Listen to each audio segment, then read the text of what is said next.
Are any of these albums worth your time? Let's find out. These are first impressions, observations, stray thoughts, not that serious. The rating system is. First up, we got Wednesday with Bleeds. Didn't think they'd miss with this one. They did not miss with this one. Absolutely smoldering alt rock and alt country burners. Personal favorite is when they go full Grateful Dead mode on Fish Pepsi.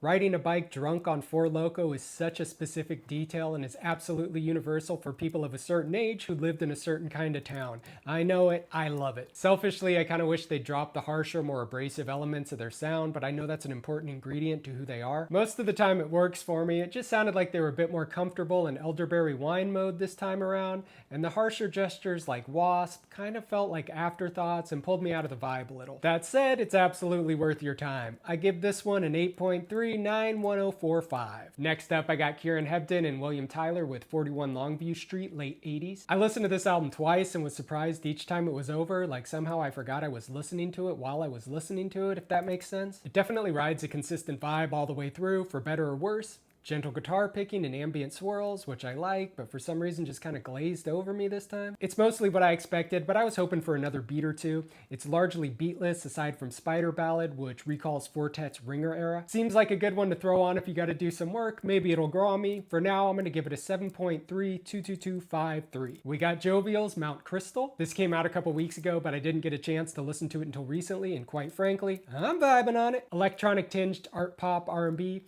Kind of reminds me of Janelle Monáe's Arc Android series, both in terms of the genre agnostic approach to the music, and also how they're able to orchestrate a conceptual framework for the album that never interferes with the bops.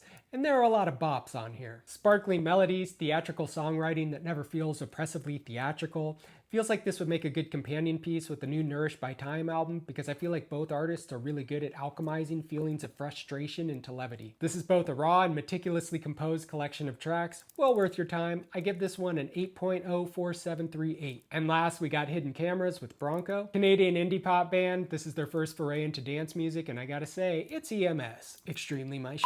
The main architect behind the band, Joel Gibb, lives in Berlin, and this is sort of his exploration of the club sound over there. Reminds me a lot of the first Hercules and Love Affair record. Lots of it sounds like limbs flailing in dark rooms. Standouts for me include Undertow, this 80s strobe lit banger that's so good you have to listen to it. And then there's this song, You Can Call, that sounds like a Pet Shop Boys remix of a Vampire Weekend song.